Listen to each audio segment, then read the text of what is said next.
Ruru Radio, Selarasa Food Lab, dan Studio Melinjo mempersembahkan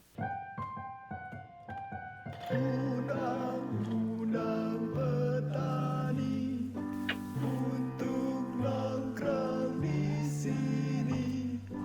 Undang-undang petani podcast.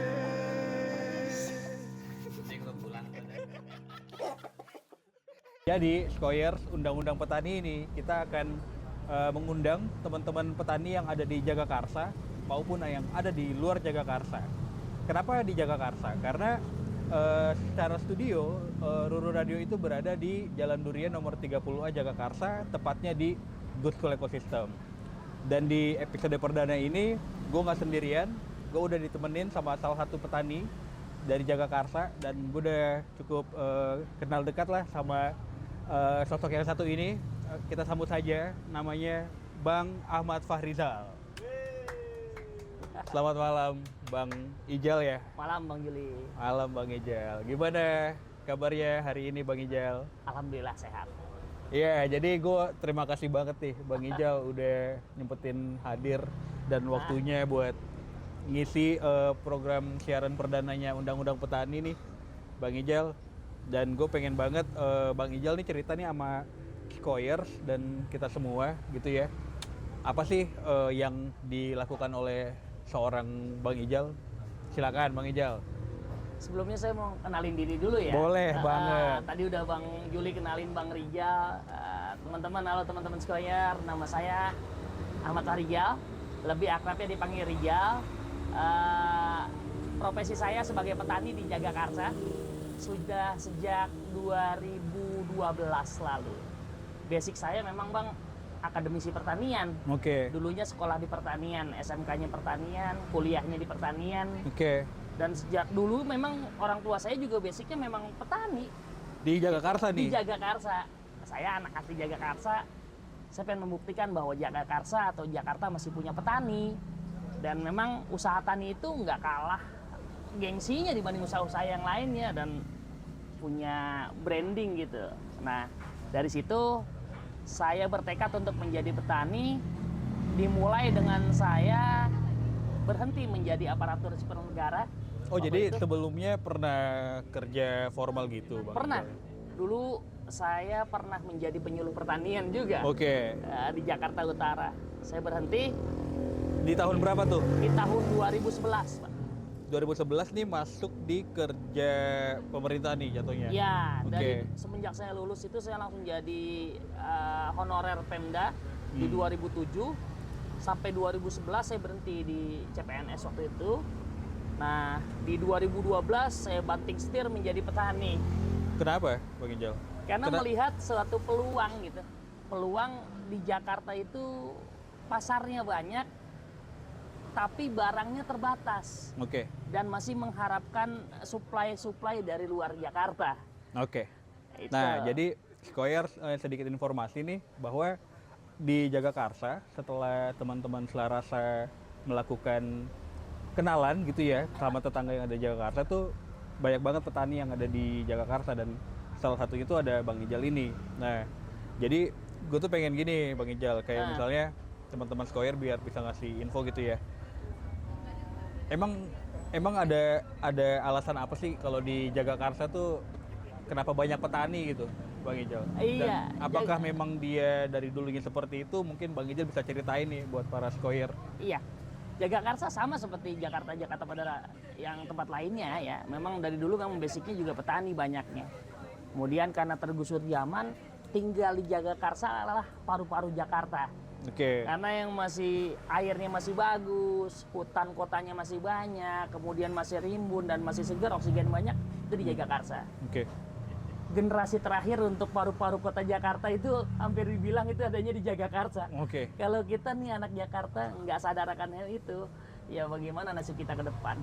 Nah, tapi berarti ini secara budaya, berarti dari sebelum Bang Ijal tuh dari keluarga emang udah petani juga apa gimana tuh Bang Ijal? Memang sudah petani. Waktu itu kakek memang petani ya. Iya. Kakek petani dan kakek saya yang satu lagi tuh memang tengkulak. Oke. Nah, kemudian bapak saya itu bekerja memang waktu itu sekolah itu dari hasil tani. Dia panen pisang, panen pepaya, bahkan dari salah satu lagu kaseto itu tercipta pepaya, buah pisang jambu itu dari Ciganjur, dari Jagakarsa. Oke, benar, Dibawa benar. dari Pasar Minggu, itu dari Jagakarsa. Iya, iya benar. Nah, dari situ teman-teman sejarah Jagakarsa. Pertanian itu bukan baru sekarang. Justru kulturnya itu yang mau saya bawa, bahwa orang tua kita dulu sukses dengan pertanian, kenapa kita nggak bisa sukses di pertanian di zaman sekarang? Iya. Gitu. Dulu kulturnya setiap anak yang lahir itu ditanamin satu pohon. Oke, ini jadi berarti ada apa ya? Budaya ya? Ada budaya. Coba boleh di sharing tuh buat Skoyers tuh. Ada budaya dulu orang-orang Jakarta atau orang-orang asli pada saat ini Di Jagakarsa nih ya. di Jagakarsa pada saat itu kalau kelahiran bayi dia menanam tanaman Untuk? pohon buah untuk penanda bahwa itu dia syukuran kepada alam bahwa itu dia punya anak di situ. Oke. Nah, dia tanam itu selain daripada akekah ya. Iya. Dia tanam pohon itu. Nah, kadang orang tua yang tidak bisa baca tulis kalau ditanya umur anaknya berapa, bareng dengan pohon duren.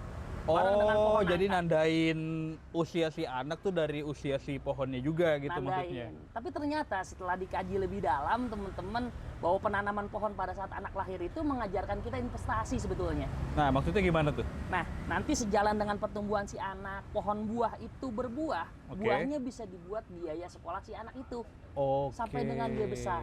Bahkan kalau dia nikah pun Nah, mungkin dari hasil pohon itu ya. dah kalau Jadi tabungan ya maksudnya gitu. si anak orang dulu kan lahannya masih luas. Iya benar. Dengan ditanam pohon itu di satu tempat, nanti suatu saat anak itu berumah tangga, titik itu yang dijadikan rumah dia.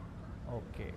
Kemudian kayunya itu dipakai untuk rumah, Iya. untuk kap rumahnya. Iya. Nah, sampai sejauh itu anak orang tua memikirkan anaknya pada saat itu. Oke.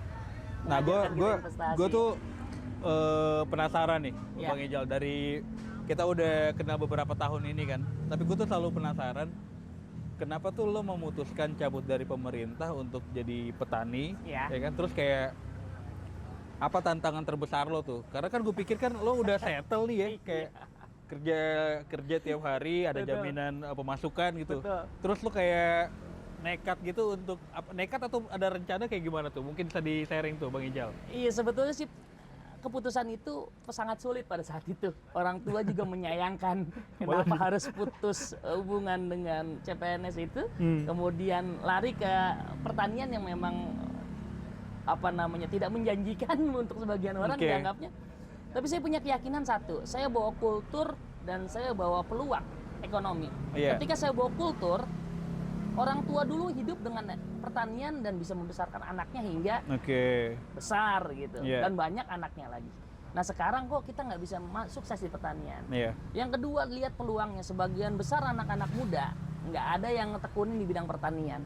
Iya. Peluang itu yang saya ambil. Kemudian pasarnya banyak banget di Jagakarsa. Iya. Pasar apapun ketika kita kontinuitas itu pasar pasti cari kita. Oke. Dan orang-orang Jagakarsa itu rata-rata pengen membeli yang fresh. Iya. Nah, itu adanya di petani. Itu salah satunya. Yang kedua, saya melihat suatu peluang ekonomi itu entertain. Oke.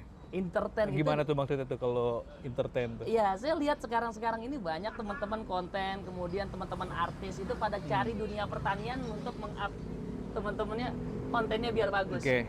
Artis-artis pada terjun ke pertanian. Itu kenapa? Karena pertanian dianggap sebagai suatu hiburan gitu. Iya. Sebagai suatu peluang buat mereka menenangkan pikiran mereka. Oke, jadi Banyak. terapi juga gitu Terapi, maksudnya. banyak yang pensiun. Iya, benar. Orang-orang Nah, itu tua kan kayak kita. udah jadi kultur Iya. di masyarakat perkotaan banget tuh ya. Nah. Kayak sekarang kan yang gue tahu itu kan banyak petani kita tuh usianya udah usia lanjut kan ya. Dan biasanya kalau teman-teman kita yang udah punya orang tua di masa pensiunnya tuh baru bercocok tanam tuh. Itu yang saya Iya, kan? sayangkan. Nggak ada yang anak muda punya mentutorkan orang-orang tua yang mau pensiun itu. Iya, iya. Nggak ada iya. edukasi buat mereka. Akhirnya mereka salah jalan. Tapi Kemudian, gue tuh jadinya gini, Bang Ijal, kayak lo bilang kan ada peluang nih. mm-mm, Sedangkan ketika lo mau ngambil peluang kan berarti lo harus ada persiapan tuh. Karena kan nggak mungkin mulus ya. Iya. Dari lo yang terbiasa bangun pagi dan pulang sore gitu kan. Iya. Nah itu gimana tuh perjalanannya yang mungkin ada cerita lo yang bisa lo sharing sama Skoyers gitu? Penyesuaiannya terhadap kebutuhan sih yang paling pertama. Karena tadinya biasa dapat Jadi gaji modenya bulanan. bertahan hidup. Modenya bertahan. Karena tadinya biasa dapat gaji bulanan, ini gajinya dari bulan ke bulan. Oke. Itu. Nah, yang kedua adalah memang sosiologi masyarakat Jakarta itu memandang masih apa petani. Nggak punya branding gitu. Nah, justru saya dengan tampilan seperti ini, Justru tuh malah ke-trigger tuh. nah, saya Oke. merasa trigger, kemudian saya merasa ini harus anak muda, dan ini harus kita mulai dari diri kita sendiri nih, Iya. mengemas suatu pertanian supaya punya branding yang bagus. Oke. Kemudian kita pakai yang rapi, kemudian pertanian itu pakai traktor, kemudian Iya. pakai topi yang bagus, pakai baju yang keren, supaya pertanian nggak dipandang remeh di masyarakat. Oke. Nah, Gitu. terus ketika lo memutuskan untuk menjadi petani nih, Bang Ijal. Kan mungkin Skoyer juga ada yang beberapa nih bercocok tanam kali ya di Iya. tempatnya nih. Mungkin kalau dari lo mulai dengan nanam dan jual apa dulu deh? Awalnya dulu bertani itu saya main di sayuran, Oke. kangkung, bayam, kemudian selada. Iya. Itu awalnya untuk mencukupi kebutuhan masyarakat. Awalnya sih hobi sih. Iya, iya. Tapi kalau sudah banyak tanggung mau dijual kemana bingung juga. Nah, gitu itu kan awalnya. gimana tuh? Pasti kan untuk nyuplai ke tempat lain kan nggak gampang juga kan? Nah, pada saat itu saya berpikir produk aja yang banyak, nanti juga pasar akan beli. Ternyata enggak. Pasar Nah. belum tahu. Oke. 1 tahun pertama saya promosikan dulu ke saudara segala macam. Kemudian akhirnya pasar sudah mulai terbentuk, branding kita sudah mulai terbentuk, orang sudah mulai banyak yang tahu, sampai tiba-tiba ada tawaran yang menggairahkan gitu. Contohnya? Keren nih tawaran waktu itu. Kita disuruh supply ke restoran Vietnam. Oke. Itu sayuran-sayuran. Jadi lo mainnya segmen akhirnya herb tuh. ya, herb. Iya. Disuruh tanam basil, mint, koriander untuk beberapa restoran Vietnam. Iya. Itu kita sanggupi pada saat itu. Tapi secara lahan tempat lo nanam gimana tuh maksud gue? Ada. Karena kan Jakarta kan udah orang tahu nih keterbatasan lahan segala macam tuh gimana tuh? Lo ngakalinnya tuh Bang Ijal? Jakarta walaupun kita anggap sebagai daerah perekonomian atau perkotaan ya, Iya. ternyata masih ada lahan-lahan yang belum dimanfaatkan sebagai perumahan, Oke. lahan-lahan sekolah, Iya. lahan-lahan saudara yang masih belum dibangun. Oke, lahan yang berarti tidak masuknya dapat ke jalan. lahan-lahan keluarga dulu nih ya. Lahan-lahan itu yang lahan-lahan saya ambil. tidur nih. Oke. Kenapa? Karena lahan-lahan itu ya sayang kalau tidak dimanfaatkan juga. Iya. Kemudian dari situ saya tanam beberapa sayuran Vietnam itu, ternyata responnya cukup bagus. Dan akhirnya lo continue nih. Continue sampai 7 supply. tahun ke depan. 7 tahun. 7 tahun. Nah, mungkin lo bisa sharing nih, gimana caranya lo sampai bisa bawa sayur yang lo tanam Eh? ke restoran Vietnam ini tuh gimana tuh? Strateginya mungkin ada. Sebetulnya simpel ya. Kalau Gimana? kita mikirin yang berbelit-belit, saya nggak nyampe ilmunya. Oke. Ilmunya itu adalah silaturahmi, Bang. Oke. Gimana Kita tuh? ngobrol Mungkin. kayak gini, nongkrong kemudian ya? kita punya teman, dan memang teman itu orang dalam. Oh jadi Memang faktor bekerja orang. di situ gitu. Jadi faktor modal juga. Oke. Faktor orang dalam. Jal nih ada teman yang mau supplier restoran Vietnam, yang mau buka restoran Vietnam, bisa Yeah. nggak nyediain tanaman-tanaman herb seperti ini, basil, mint, koriander dan sebagainya. Pada saat itu Iya. bisa, karena kita pertanian. Ternyata begitu kita coba trial error, Nah iya kan yang, trial error. karena kan yang gue tahu itu ketika lo mau masuk untuk supply restoran, ini koreksi kalau gue salah Bang Ijal. Biasanya kan chefnya atau orang kitchennya tuh punya quality control sendiri. Nah itu Betul. gimana tuh? Ketika lo akhirnya dapat pengalaman itu apa yang lo lakukan tuh untuk merespon itu tuh? Kita dapat invoice itu dia udah bingung ya. Pagi dapat Oh, invoice, iya, sore itu harus Udah harus sudah disampe. kirim. Oh iya gitu. bener juga ya. Harus sudah kirim, besok begitu seterusnya. Yang lucu pada saat awal kita bilang itu kan dari masa trial itu kan, trial benih itu kan nggak langsung mereka ambil ya Iya. produknya. Mereka ada 3 bulan training dulu, lihat dulu pertumbuhannya kayak gimana gitu, trial dulu. Nah dari situ ketika kita sudah bilang, ayo Pak, kita udah siap nih lahannya, nah udah siap produknya, berarti kontinuitas tuh, baru tuh kita jalan, beraniin ke mereka supply rutin. Nah di situ baru nyampe 1 minggu itu barang sudah habis. Oke, jadi harus ada terus. Harus ada terus. Gimana Nah, kontinuitas nih kita jaga nih? jadi good problem nih sebenarnya good nih. problem nih. Tapi malah jadi masalah baru. Ada masalah baru, tantangan baru sebetulnya. Nah, terus akhirnya gimana tuh? Nah, tantangan itu saya manfaatin gini. Hmm. Dari beberapa tanaman yang tumbuh itu, Iya. kita mitra dengan teman-teman petani lainnya. Oh, akhirnya lo berkoneksi sama jejaring petani lain. Iya, satu kelompok tani pada saat itu. Ya udah, teman-teman akhirnya beberapa dan pada saat itu juga sempat gagal juga. Kenapa? Karena memang terkendala cuaca Oke. dan juga pengambilannya mereka di bawah perjanjian yang sudah kita terapkan. Misalkan Oke, dia butuh paham. 10 kilo, diambilnya 2 kilo, 3 kilo. Kan akhirnya sisanya banyak. Nah, dari situ kita berpikir, oh ini nggak gini, kita maju nih, diskusi lagi dengan pihak restorannya. Kemudian kita minta untuk apa Ya namanya, ada inilah kerjasama, Ya. ada bicara syarat lah kayak gimana ya Betul. gitu kan ya. Nah, saya akhirnya berpikir waktu itu sempat kosong tuh barangnya. Ya udah, tenaga kerja susah, Oke. agak sulit. Kami coba kredit traktor, kultivator. Pakai kultivator. Kultivator. Tahun 2013. Berarti ini lo nanamnya di tanah nih, di tanah dong. di tanah. Di tanah. Nah, itu pertanyaannya adalah emang tanah di Jagakarsa cukup oke untuk saat itu gitu Nah, untuk itu kan nanam. pada saat itu ada trial ya. Hmm. Dari benih itu datang, kemudian diadaptasikan di tanah Jagakarsa, ternyata masih cocok, Bang. Oke. Dan apa namanya, ketika kita coba itu 3 bulan itu kualitas yang Bisa dipanen. diinginkan, iya, yang diinginkan si resto itu ternyata bisa juga Bisa masuk tercapai. nih. Kecuali Gitu. faktor hujan kali ya, karena Faktor kan hujan banyak. Jagakarsa tuh banjir gak sih kayak tempat kebun lo saat itu tuh? Enggak sih. Enggak ya, Alhamdulillah, untung ya. Ada Jagakarsa serapannya saya oke lah ya. agak tinggi ya. Iya sih. Jagakarsa dulu saya lahan pertama saya di sekolah pertanian, Bang. Oh iya, karena ada sedikit bekal dari Bang Ijal waktu masih SMP, Nah, SMA, Nah, dan kuliah pun fokusnya di yang berhubungan dengan pertanian. Betul. Jadi itu jadi modal aja tuh sebenarnya kan. betul. Nah, saya sewa lahan di situ. Kemudian setelah itu saya modal kultivator. Nah, dari situ udah mulai rutin tuh permintaannya. Pun restoran itu ternyata kebutuhannya lebih sedikit. Oke, ternyata turun nih secara Turun. daya tampung. Akhirnya saya coba untuk mencari pasar di resto lain, dibolehkan. Oh, diizinin nih Diizinin karena nih. berlebihan panennya. Berlebihan. Dan Iya. dari situ saya kenal dengan beberapa restoran Vietnam nih. Iya. Sejenisnya ada Po 24, ada Po 2000 dan sebagainya. Oke. Nah, dari situ saya masukkan, ternyata ada 18 cabang di Jabodetabek. Nah, tahan dulu Bang Ijal. Kita biar ngobrolnya lama nih.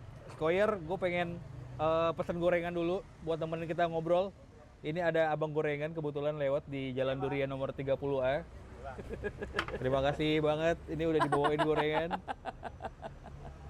Ini jadi sekilas ya tadi Skoyer ada yang ada gorengan. Nggak tahu dari mana. Nah, oke. Seru ya, Bang ya? Ya jadi kalau di Ruru Radio nih Bang Ijal, sebetulnya siarannya santai aja. Betul. Karena konsepnya emang bagaimana kita ngobrol secara sederhana dan ya akrabnya itu ya seadanya mungkin ya, bukan sederhana ya, jadi seadanya kali ya. Ya gitu. Nah, gue pengen lanjut lagi yang tadi nih Bang Ijal, mungkin Skoyer juga yang lagi dengerin punya pengalaman atau pengen memulai untuk menanam di kota maupun di tempatnya teman-teman yang lain gitu ya. Sebetulnya tuh secara materi nih Bang Ijal ya, materi. ya kan. Oke, lahan kan tadi lo bilang masyarakat kota tuh bisa ya apa namanya merespon lah ruang-ruang yang ada keterbatasannya gitu ya. Tapi kalau secara materi waktu lo cabut dari kantor terus memulai jadi petani, modal lo tuh berapa itu Bang Ijal? Modal gue dari hasil sisihan tabungan gue selama gue kerja, Bang. Dari situ tuh? Dari situ awalnya. Dan itu ada saving nggak atau ternyata tuh ada fase boncos gitu mungkin? Bisa lo ceritain Bang Ijal? Karena banyak teman-teman yang gue kenal nih, mereka itu semangat di depan tuh bicara jadi petani tuh. Memang kalau semangat ada di depan, Bang. Iya, karena kalau kata ada istilah tuh petani itu bukan tentang sejak kapan tapi sampai kapan gitu kan. Sampai Ya. kapan? Nah, mungkin lu bisa sharing pengalaman lu tuh Bang Ijal. Apa kalau pernah mengalami fase-fase boncos? Pasti. Oke, Semua silakan. pasti mengalami itu, dan yang saya alami pada saat itu hancurnya, hampir patah semangat gitu. Iya. Dulu modalnya awalnya modal sendiri.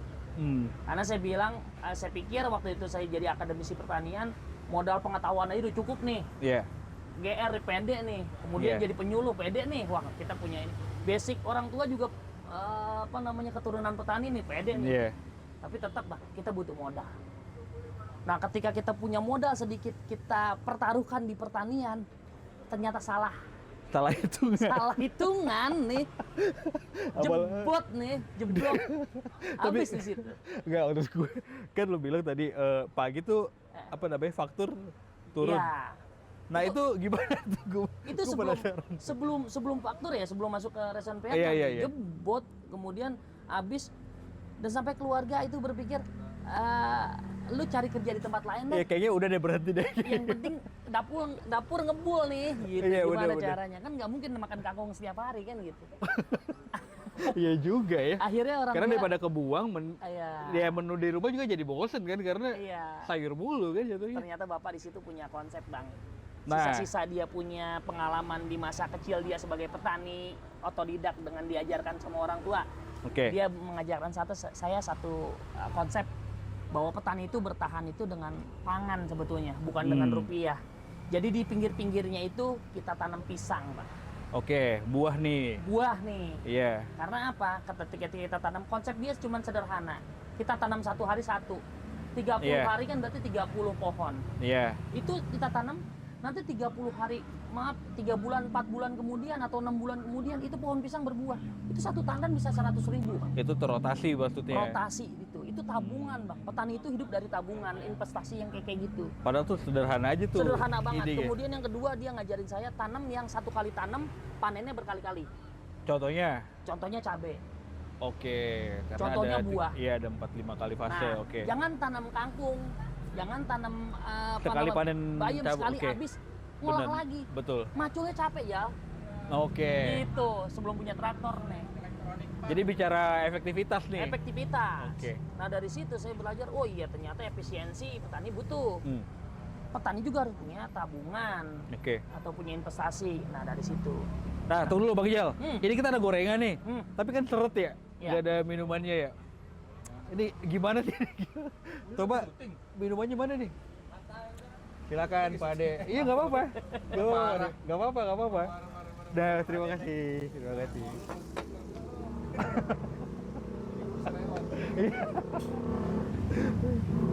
Terima kasih. Oh, nyusul ya tehnya ya. Terima kasih. Sambil ulang ya, Bang ya. Iya. Tapi kan itu berjalan sampai ke restoran Vietnam tuh. Iya. Itu pertama. Yang kedua tadi ide dari bokap yang saya secara simpel itu adalah dengan menanam 1 hari 1 pohon. Iya. Dan pohonnya lebih baik yang panennya bisa berkali-kali. Betul. Gitu kan ya. Nah, berarti sudah berjalan berapa lama tuh Bang Ijal sampai sekarang? Lo mengalami ya asam garam lah tentang distribusi hasil panennya ini kayak gimana tuh? Dan ternyata ketika saya belajar ekonomi lebih jauh, Oke. ternyata di pertanian itu kalau nggak cukup 3 tahun dipanen bertahan di fase 3 tahun pertama itu belum bisa bertahan di tahun-tahun berikutnya. Oh. Jadi kita masa-masa sulit itu masa-masa Transisi. awal itu. Oke. Masa-masa peralihan antara biasa kita dapat gaji bulanan apa nggak ada apa namanya kepastian gaji bulanan gitu kan. Nah, di situ kebutuhan kita terus berjalan. Gimana cara bertahan hidup dari bulan ke bulan Iya. caranya. Kan gitu. Nah, 3 bulan pertama itu 3 tahun pertama itu Ada nggak sih kayak pengalaman lo yang mungkin sampai sekarang kayak wah anjir dulu pahit banget tuh gara-gara gue nanam apa bawa ini terus lo kayak sampai sekarang lo masih inget tuh trauma saya sampai berpikir begini, Bang. apa tuh coba di Kalau sharing. kita susah, apalagi kita petani, terus kita susah, Iya. jangankan teman, Bang. Setan juga nggak mau berteman sama kita. Maksudnya kayak gitu. Jadi gini, pada saat kita mungkin senang, teman kita banyak. Oke. Pada saat kita susah nggak ada, Bang. Bahkan kita mau minjem duit 500.000 aja itu sulit. Oke. Sulit banget, Bang. Padahal itu duit mau kita pakai buat Buat benih diputer. kangkung. Nah, buat Buat beli diputer. benih, Jadi buat modal beli lah. pupuk. Nah, nggak ada, Bang. Enggak, tapi ketika lo panen banyak yang minta nih. Yang beli kagak. Ya itu dilema sih Itu emang. dilema. Kadang-kadang. Nah, Tapi seru Skoyers, kok.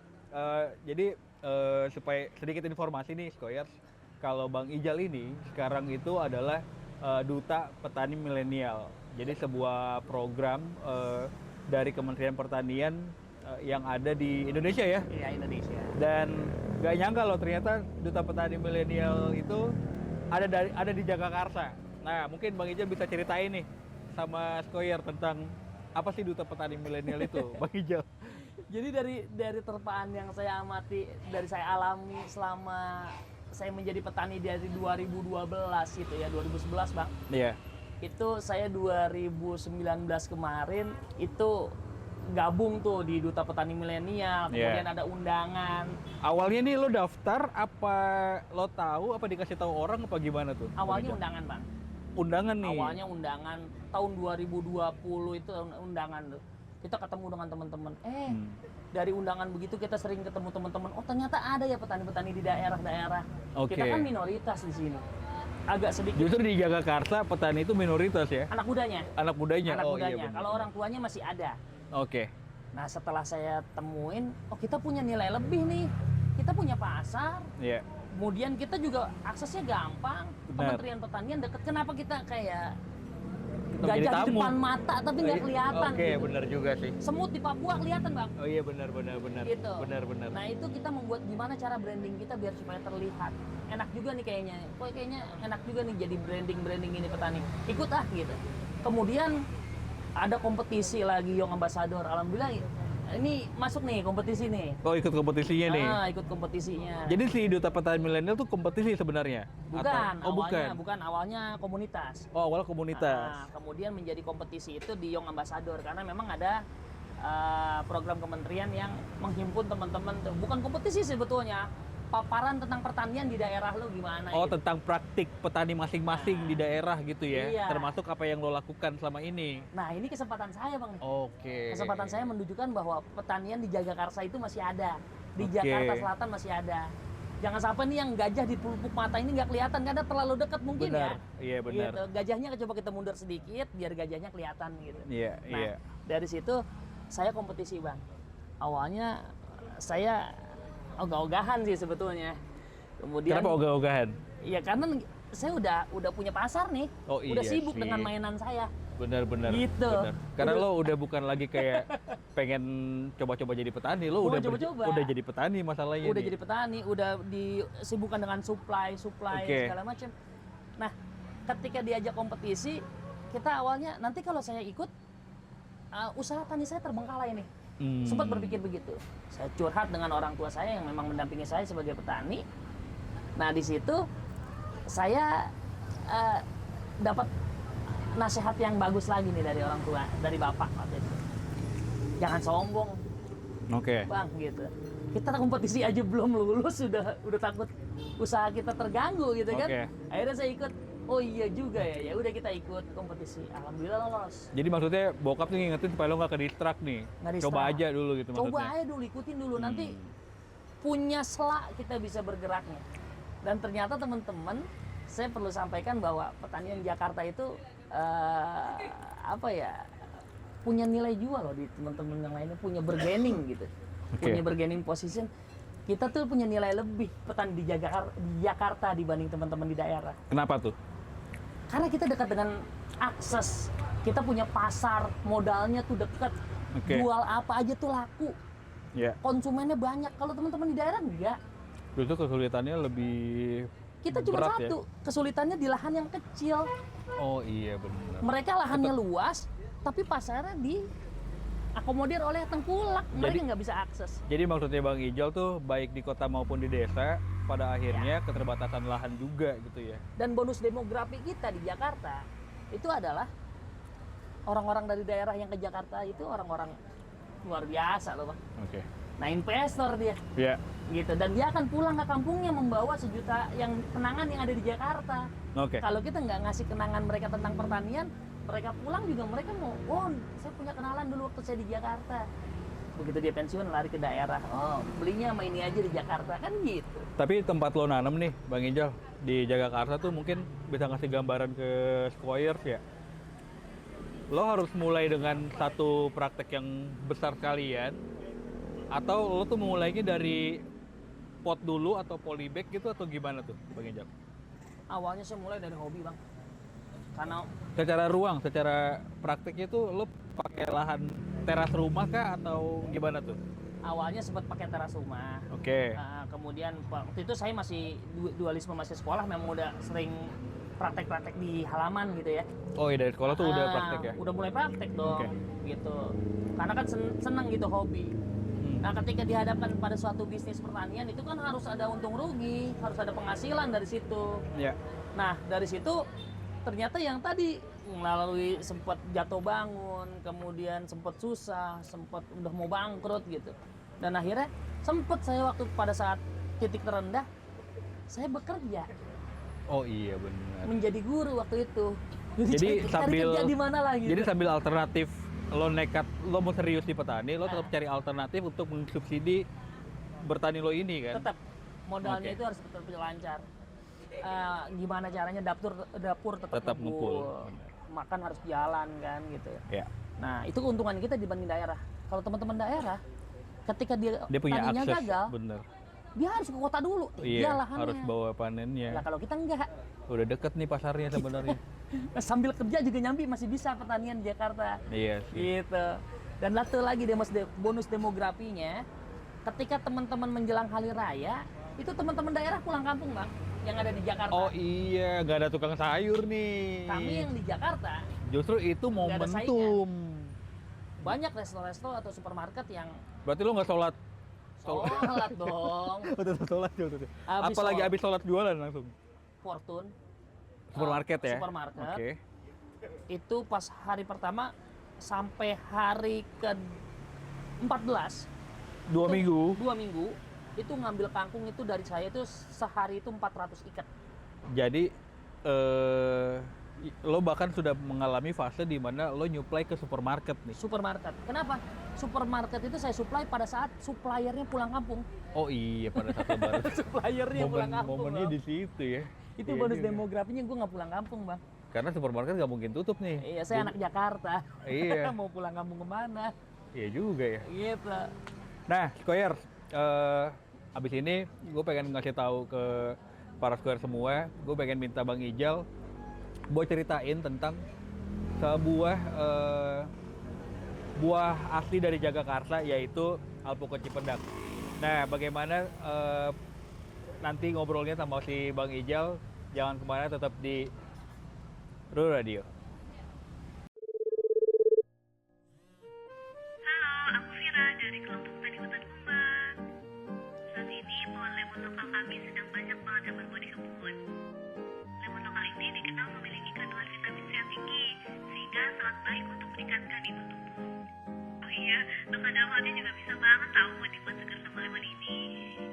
Jadi, abang dan Nona yang mau beli bisa banget datang langsung ke kebun kami. Mau datang buat lihat aktivitas kami juga boleh banget. Lokasi kebun kami ada di dekat Situ Babakan ya, ada di Srek Sawah, Jagakarsa. Mari mampir semuanya, kita bisa nikmatin bareng segarnya minum lemon sama-sama. Ditunggu kehadirannya. Dadah! Masih di Undang-Undang Petani Podcast di Radio Kontemporer Tanpa Gelombang, Ruru Radio. Nah, jadi Square, sekarang kita masuk di segmen mengenal tentang alpukat Cipendak. Jadi koreksi kalau gue salah lagi nih Bang Ya. Ijal. Jadi katanya Jagakarsa ini punya satu varietas buah asli, yaitu si alpukat Cipendak, yang bahkan di Jalan Ciganjur ya, Ya. daerah Ciganjur itu ada Monumen. monumen alpukat tuh. Nah, Ya. mungkin Bang Ijal bisa ceritain nih sama Skoyers nih tentang alpukat Cipendak. Apalagi kan bajunya ada chef alpukat Cipendak nih. Alpukat Cipendak nih. Mungkin bisa diceritain Bang Ijal. Iya. Jadi terima kasih Bang udah mengangkat Cipendak, mengangkat alpukat Cipendak. Iya, kita juga perlu semangatin teman-teman kita atau pemerintah daerah kita udah mengangkat alpukat. Ini salah satu jenis unggulannya Jakarta memang. Oke.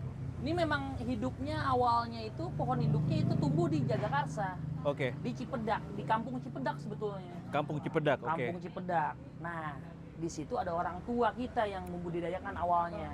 Oke. Namanya Pak Nicang Badar, Bang. Pak Nicang Badar. Pak Nicang Badar. Nah, itu masih tetangga dengan saya di Cipendak. Nah, karena pada saat itu saya masih main sayuran, Iya. gitu kan. Saya iseng-iseng tuh, coba-coba nyambung gagal, masih itu belum bisa penangkar benih belum. Iya. Kemudian Panicang itu secara masif Di tahun berapa nih, Bang Ijal? 2000-an. Udah 2000-an nih 2000-an. sebenarnya? Oke. Sebelum saya main sayuran, Panicang itu udah main alpukat. Oh, malah dia Panicang duluan. Udah main duluan. Cuma Oke. mainnya itu dari mulut ke mulut aja. Oke. Dari rumah ke rumah dulu. Orang Jagakarsa itu, orang Jakarta beranggapan nanam alpukat nanti banyak ulet.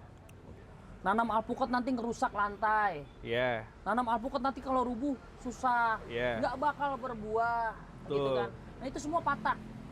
Ketika ngelihat satu berbuah di Panicang, kemudian yang lain, ih, Oh, berbuah dong, nih. kok berbuah dong. Oke. Kemudian nggak ada ulat, saya mau nanam. Panicang secara masif menyebarkan. Itu beli dulu pada saat tahun 2000 itu harganya 25.000 per pohon. Per bibit Per maksudnya? bibit. Per bibit, oke. Itu bibit-bibit pertama yang dikeluarkan oleh Panicang pada saat itu. Tapi emang indukan si varietas alpukat Cipedak tuh aslinya dari Ada dari Kampung Cipedak. Kampung Cipedak Kampung itu? Cipedak. Oke. Letaknya sebetulnya di serengseng sawah, Bang. Di Nah, RW 9. Maksudnya gimana tuh? Nah, dulu ada Cipedak Barat sama Cipedak Utara. Oh, dulu terbagi dua nih Terbagi Cipedak? dua dulu. Cipedak Karena Barat? pemekaran, Oke. jadi menjadi kelurahan Serengseng nih yang sekarang Cipedak Serengseng Sawah nih, yang Cipedak Utara nih. Yang utara nih jadi Serengseng Sawah? Betul. Oke. Nah, Cipedak Barat itu jadi kelurahan Cipedak nih.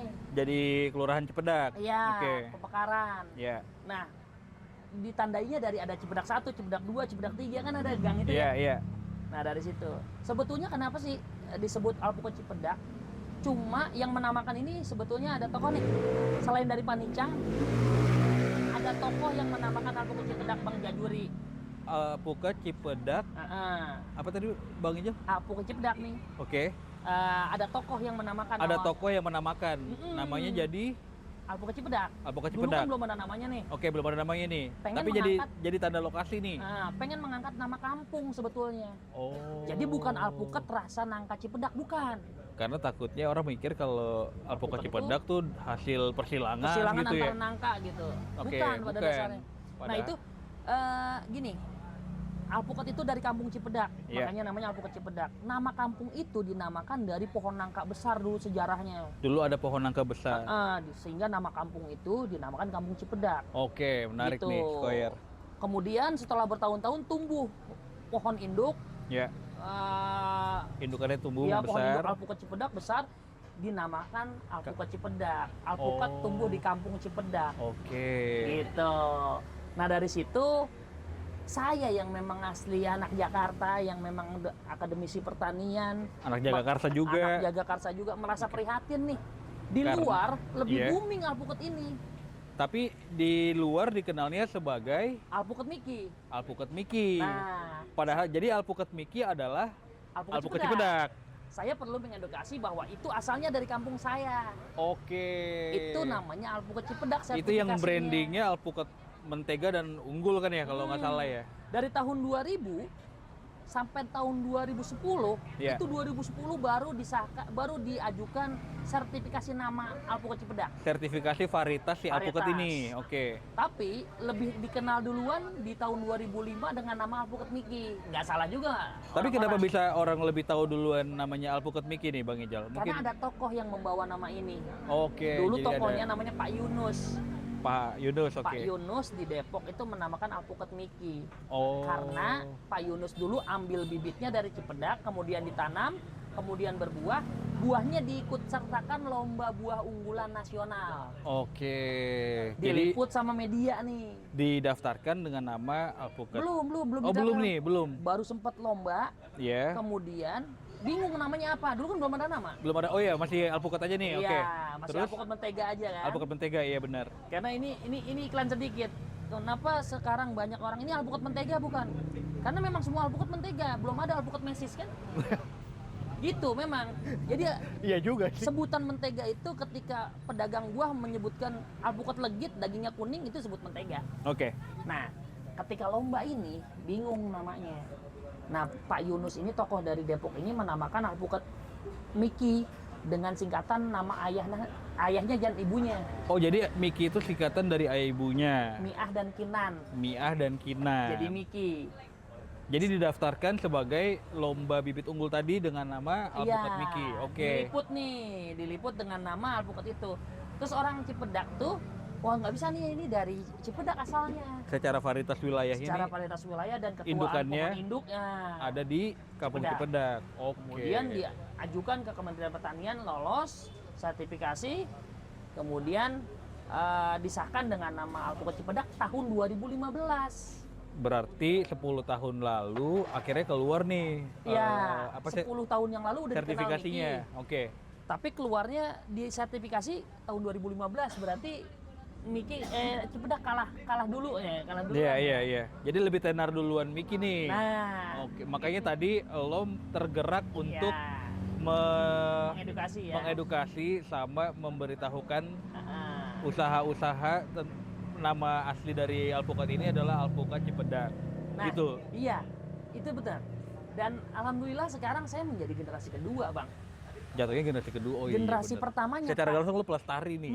Pak Oke. Nicang itu dan Pak Yunus udah almarhum sekarang. Oh iya, oke.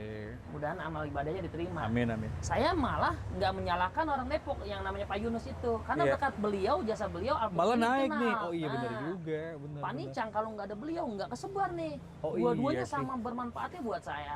Oke. Nah masa saya nggak ada antusiasnya buat mengembangkan ini karena potensi Akhirnya lo ekonominya mengambil tinggi. peran nih. Di samping itu juga corona kemarin sayuran lagi desa-desusnya ini kan. Oke, ya kemarin Berhenti kan ada supplier, kan? betul. Gitu. Karena akses untuk distribusi kan Heeh. dan akhirnya lo sekarang merubah. haluan ke pembudidaya atau pembibit atau penangkar alpukat Cipedak. Oke. Gitu. Berarti dari tahun 2014 sudah mulai kelompok tapi konsentrasinya 2019-an lah Bang. Nah, kalau Bang Ijal sendiri nih di Jagakarsa, kelompok tani itu namanya apa sih Bang Ijal? Kelompok Tani Sejahtera Makmur. Kelompok Tani Sejahtera Makmur. Iya, kelompok Tani Sejahtera Makmur dan itu konsennya sekarang di bidang Komoditinya penangkaran alpukat Cipedak. Oke. Kalau dulu tanaman sayuran saya masih independen aja, Iya, iya, kayak ini buat sehari-hari aja. buat hari-hari aja. Iya. Sekarang fokusnya di alpukat di Cipedak nih. Dan alpukat Cipedak itu sebagai pemicu alpukat unggulannya di tiap daerah. Maksudnya gimana tuh, Bang Ini Ijal? dari alpukat Cipedak itu muncul di tahun 2005. Iya. Maaf 2005, iya 2005 maaf 2005 itu udah mulai lomba unggulan buah nasional. Iya. Alpukat diminati oleh setiap daerah itu akhirnya timbul tuh alpukat aligator, kendil Iya, iya, pada iya. bermunculan. Itu pemicunya alpukat Cipedak disinyalir Oke. di komunitas alpukat nih. Karena dia masuk tadi sebagai bibit unggul tadi. Betul. Jadi karakternya tuh kayak dominan lah. Nah, Jadi kebaca nih kalau ada alpukat lain nih mungkin ada hasil apanya gitu lah ya. Oh. makanya di situ saya hadir nggak telat sih nggak terlambat. Iya, iya. Di situ saya hadir di media sosial. Saya mengedukasi masyarakat bahwa alpukat Cipedak sama alpukat Miki itu sama. Sebetulnya sama. Sama. Iya. Nggak apa-apa mau disebut alpukat Miki silakan, Nggak ada mau disebut masalah. alpukat Cipedak silakan. Tuh. Tapi sertifikasinya aktenya Itu adalah Alpukat Cipedak. Cipedak. Jadi tujuannya Bang Ijal dalam usaha pelestarian ini adalah ya pada akhirnya ini akan mengangkat tentang si Jagakarsa ini kan. Tuh. Bahkan tadi sosok yang ikut membantu dengan memperkenalkan sebagai alpukat Miki pun secara tidak langsung itu mengenalkan ke masyarakat secara luas bahwa Jagakarsa di selatan Jakarta ini ada satu alpukat asli gitu ya. masih ada. Sebetulnya yang lo perlu cuma pengen dilestarikan. mengenalkan aja gitu Pengen kan. mengenalkan, pengen mengedukasi bang. Iya. Pengen mengedukasi. Dan saya lihat ini ketika lebih jauh kok orang-orang di daerah itu mengembangkan alpukat yang pohon induknya ada di rumah gua. Harusnya yang di sini dong yang punya pohon induknya yang budidaya gitu. Betul. Rasa itu yang saya ambil, oh ini peluangnya nggak boleh lari nih. Iya. Gitu pohon induknya. Akhirnya saya berjuang dengan teman-teman kelompok tani yang notabene memang orang-orang tua semua, orang-orang Iya. tua saya, termasuk beberapa orang doang yang usia muda. Iya. Tapi kita punya suatu niatan, punya suatu pandangan, peluang bahwa ini kita akan maju. Kenapa? Karena pohon induknya ada di kita. Iya. Gitu. Satu pohon induknya ada di kita. Kemudian pemerintah juga dukung. Oke. Pemerintah dukung, sampai Kementerian Pusat juga dukung. Alhamdulillah kita difasilitasi penangkar bibit, ada pelatihan penangkar bibit, kemudian standarisasi bibit, standarisasi buah. Itu ada pelatihan-pelatihannya. Tapi apa yang ngebedain alpukat Cipedak sama alpukat lain sih? Bang Ijal kayak apa sih karakteristik yang membuat dia tuh menjadi lebih unggul gitu? Sebetulnya banyak karakteristiknya ya. Iya. Cuma Dari pohonnya mungkin atau dari buahnya tuh? Yang paling orang lain bedakan itu adalah di rasa di buah. Oke. Rasa di kualitas di buahnya itu lebih legit, kemudian daging lebih cerah warnanya, Iya. kemudian tidak ada serat. Jadi teksturnya tuh dagingnya tuh nggak berserat tuh. Tuh, Oke. kalau di buahnya nih ya. Kemudian genja cepat, Iya. berbuah banyak.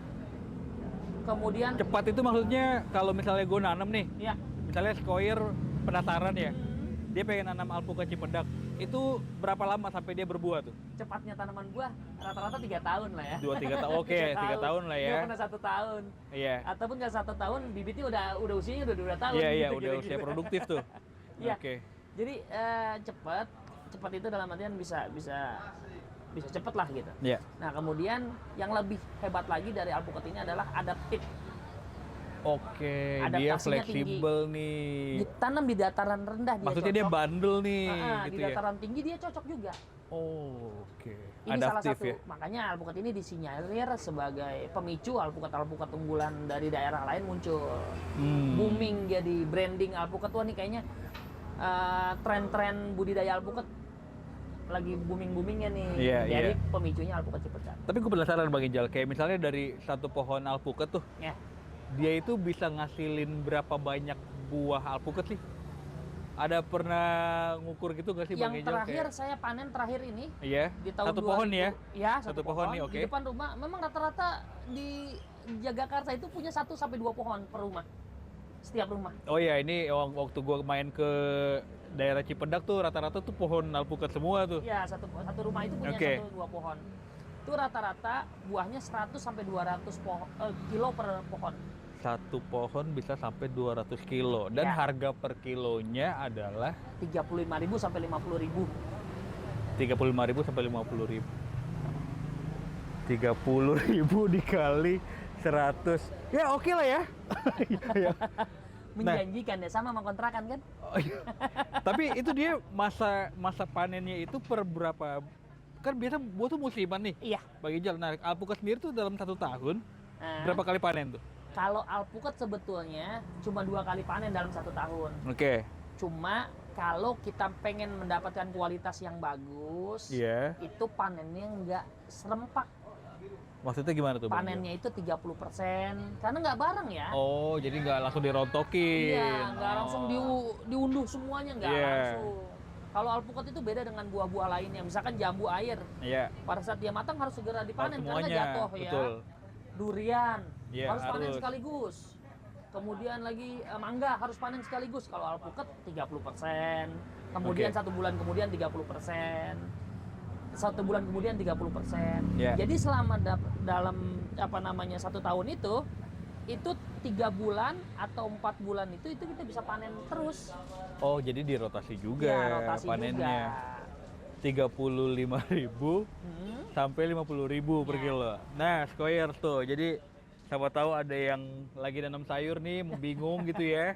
Supaya ada additional pemasukan, mungkin bisa nanemin pohon alpukat Cipedak.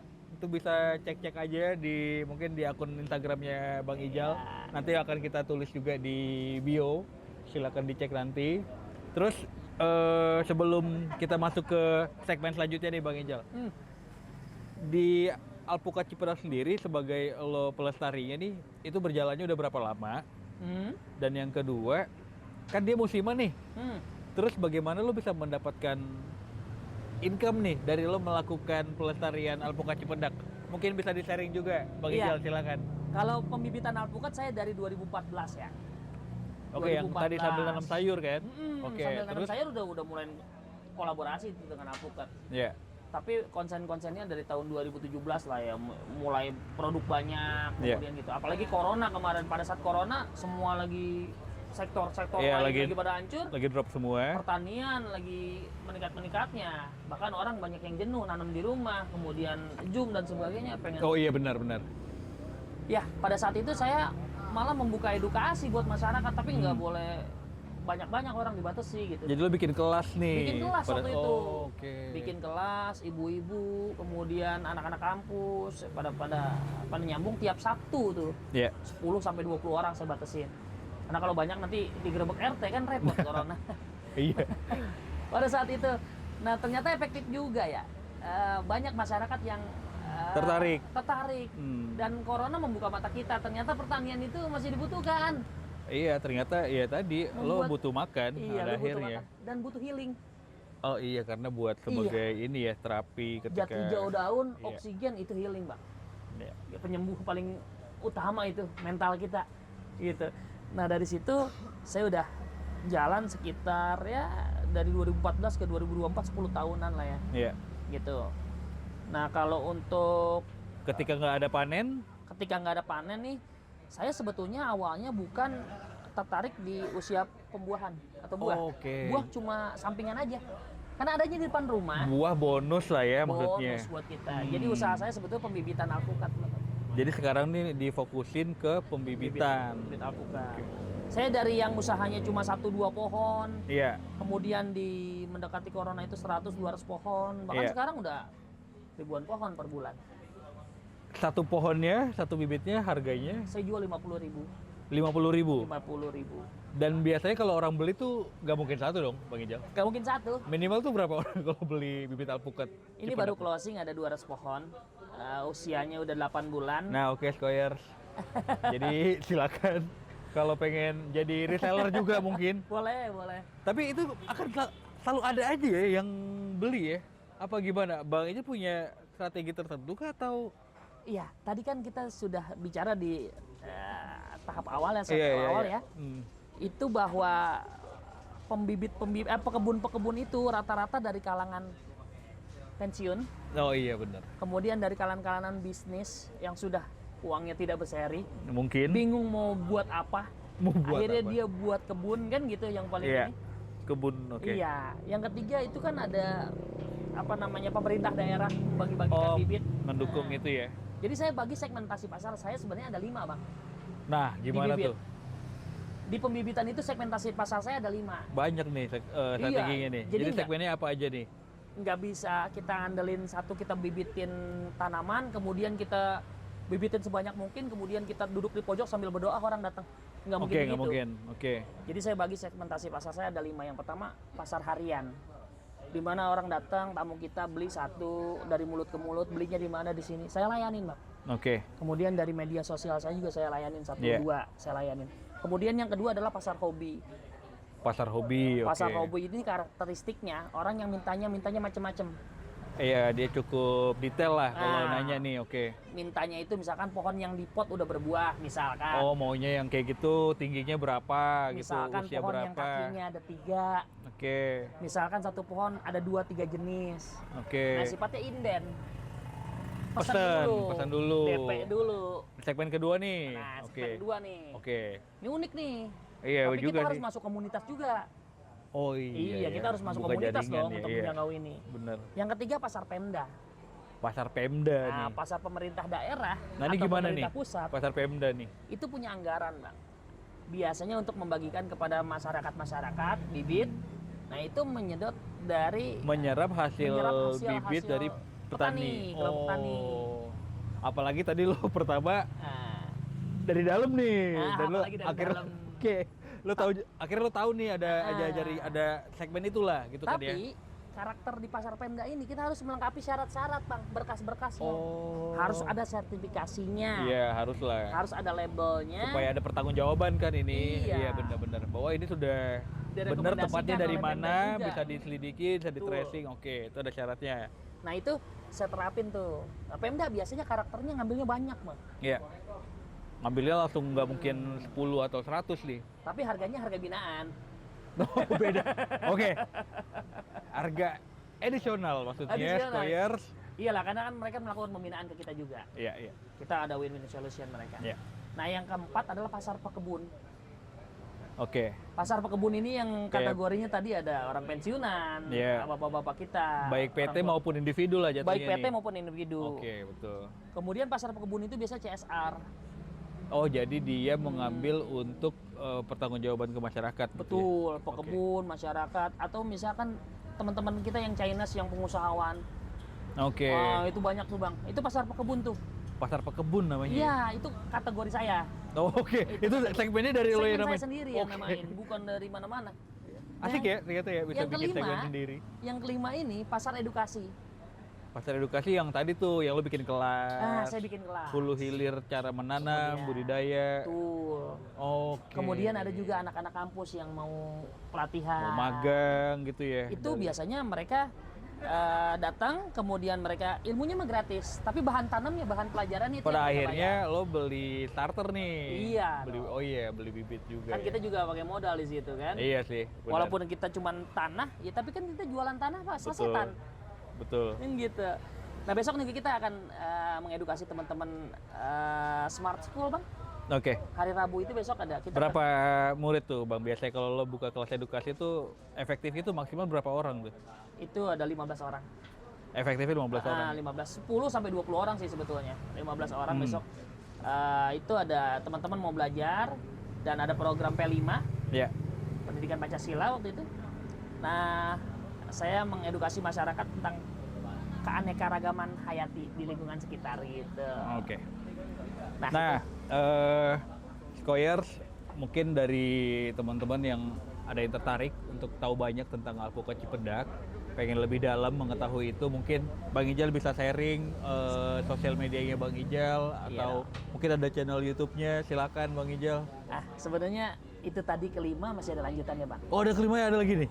Kelima pasar itu kami kemas di media sosial. Oh, jadi lo pakai platform sosial media juga Kalau nih nggak buat ada edukasi. sosial media, kita nggak bisa segencar itu. Oke. Gitu. Jadi kita memblow up-nya ke media sosial. Iya. Itu ada Facebook atas nama Ahmad Fahrijal, Ada Ahmad Fahrizal. kemudian Instagram Ahmad Fahrijal 6324. 6324 apa tuh Bang Ijal? 6324 aja nomor aja di belakang. Oh, kirain gua ada artinya gitu. 6 Iya. kali tanam, 3 kali panen, 2 kali bonus.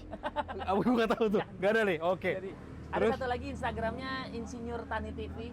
Insinyur Tani TV. Iya, Oke. karena dulu kan anak Betawi itu bercita-cita pengen jadi insinyur. Iya juga ya. Iya, Iya. anak Betawi pengen bercita-cita jadi insinyur. Ketahuan nih umur kita ya. Heeh. Siapa yang contoh kita ya? Bang Dul pasti nih kan. Iya. Pengen jadi insinyur. Nah terus kalau YouTube kita ada Saung Raden dan Insinyur Tani TV juga. Jadi di YouTube channel ada Saung Raden sama Insinyur Tani TV. Oke. Nah itu teman-teman tuh bisa menjangkau itu. Iya. Silakan review dan lihat di media sosial saya juga. Di situ saya sebagai petani Bang. Saya mau menunjukkan bahwa anak Indonesia itu nggak malu jadi petani. Dan Oke. petani itu masih punya masa depan yang lebih cemerlang. Nggak kalah dengan sektor-sektor lainnya. Siap. Oke. Oke, kalau gitu Bang Ijal, kita akan masuk di segmen selanjutnya Bang Ijal. Jadi buat Skoyers, jangan kemana-mana, tetap di Radio Kontemporer tanpa gelombang Ruru Radio. Jangan kemana-mana.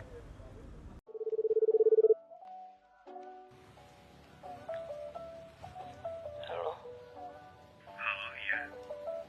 Aku udah di rumah ya. Kamu lagi di mana? Aku lagi di Gotikul. Suara kamu kayak lagi sakit. Iya nih. Kan karena kehujanan tadi. Aku boleh minta tolong?